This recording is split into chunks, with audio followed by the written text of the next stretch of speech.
ampliado el trabajo remoto. Vamos a desarrollar este tema con Ricardo Herrera. Él es abogado laboralista. ¿Cómo está, señor Herrera? Buenos días. Daniel, muy buenos días. ¿Cómo estás? Bueno, queremos hablar sobre diversos temas, entre ellos, cuáles van a ser los retos para el sector trabajo, para el ministro de Trabajo de cara al 2022, cuál es su balance del trabajo para los peruanos en este 2021, que ha sido, digamos, un poco de tratar de recomponer, ¿no? Lo que ocurrió en el 2019 fue una pérdida de trabajo masiva debido a que estábamos en la peor etapa de la pandemia y con confinamientos.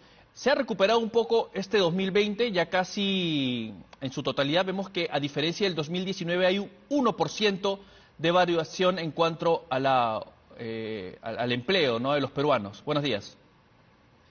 Sí, efectivamente. Comparando el tercer trimestre de 2021 con el tercer trimestre de 2019, en términos globales, la población ocupada o que tiene trabajo, independiente, dependiente, formal o informal, que rodea a los 17 millones de personas, efectivamente hemos tenido una recuperación importante este año, más que el año pasado, y solo nos faltaría un 1.4% para llegar a los niveles prepandemia. Del 2019. En cuanto al trabajo remoto, es importante para los peruanos, digamos, saber que primero ya se ha ampliado, ¿no?, esta ley del trabajo remoto, pero muchos señalaban que debería perfeccionarse debido a que algunas personas que están haciendo trabajo remoto y mixto, ¿no?, algunos tienen que asistir a uno de sus centros de trabajo, les está quitando tiempo dentro de sus casas, ¿no?, el cual no está siendo considerado, ¿no?, y se están trabajando jornadas más largas, incluso estando dentro de sus casas.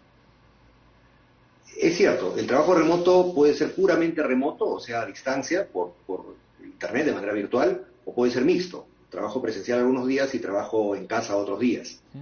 Sin embargo, respecto de lo que comentas, hace ya un buen tiempo se dio un decreto de urgencia que estableció el derecho a la desconexión, que es, en pocas palabras, el respeto del horario de trabajo del trabajador para que después de la hora de salida, entre comillas, la lógica de trabajo presencial, no se envíe más correos electrónicos, más WhatsApps, más mensajes de texto a los trabajadores por razones laborales, para que se respete su descanso. ¿Qué pasa si esto se incumple? ¿Qué podría hacer el trabajador?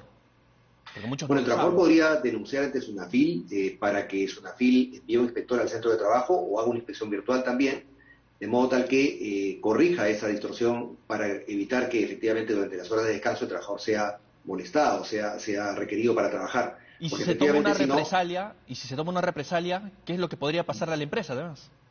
bueno, si se toma una represalia, podría haber una segunda inspección para una segunda multa, no solamente por no respetar el derecho al descanso del trabajador, sino por tomar represalias contra él, por haber denunciado, o eventualmente una demanda judicial para que un juez ordene al empleador cesar en esa hostilidad. Le mencionaba esto porque muchos temen también denunciar, ¿no? Siguen recibiendo estos mensajes, correos fuera del horario de trabajo, pero temen hacer la denuncia porque algunos no tienen un contrato estable de trabajo y temen o que no les renueven o que simplemente se les eche del centro de labores. Sí, efectivamente, pero hay canales para poder denunciar, inclusive de manera anónima, como por ejemplo la página web de SUNAFIL, o interponer una demanda judicial, como decía, por cese de hostilidad, ¿no? Así que hay mecanismos para defender a los trabajadores.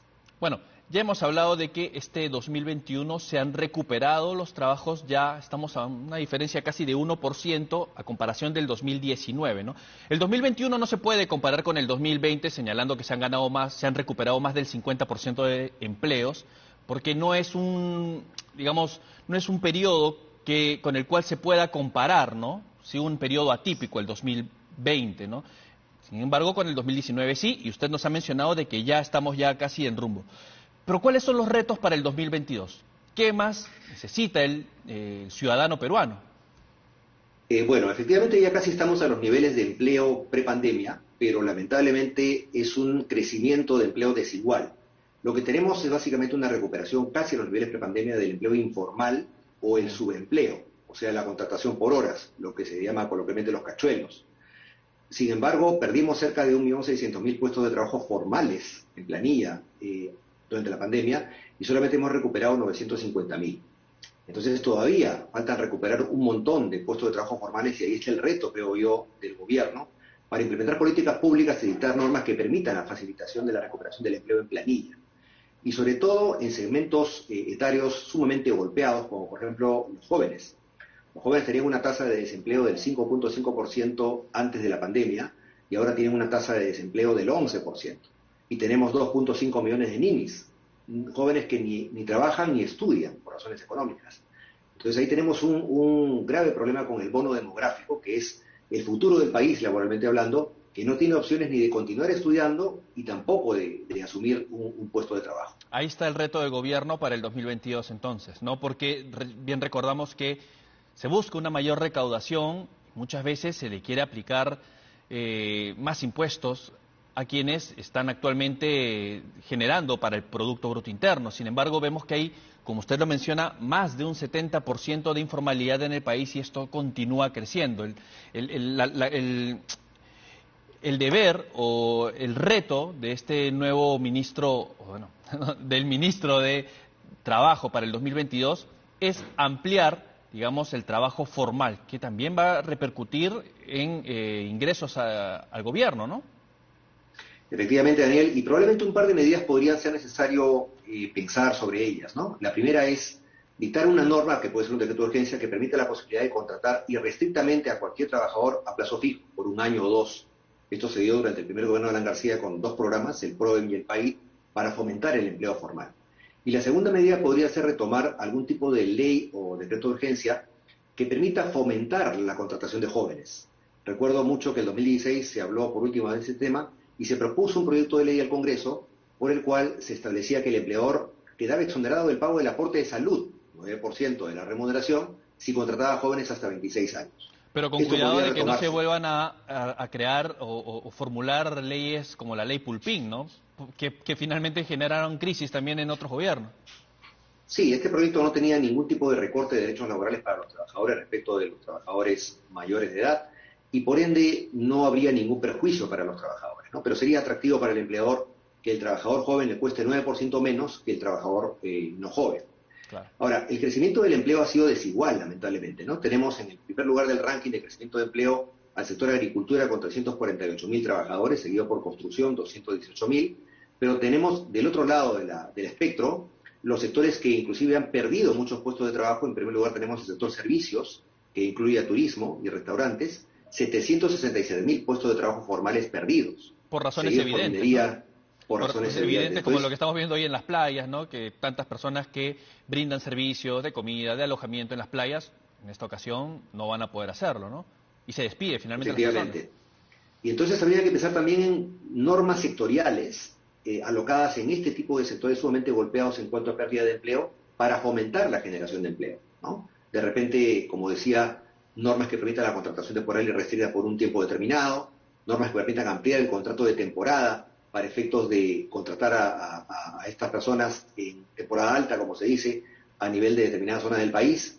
De hecho, con ocasión de fin de año, muchas zonas del norte, Arequipa, Cusco, van a estar felizmente pobladas de turistas y se requerirá mucha atención para ello, ¿no? Entonces, tratar de ver la forma de generar empleo en estos sectores. El pesimismo en el empresariado puede ser perjudicial, porque hay un pesimismo en el empresariado para el 2022 en cuanto a la generación de ingresos.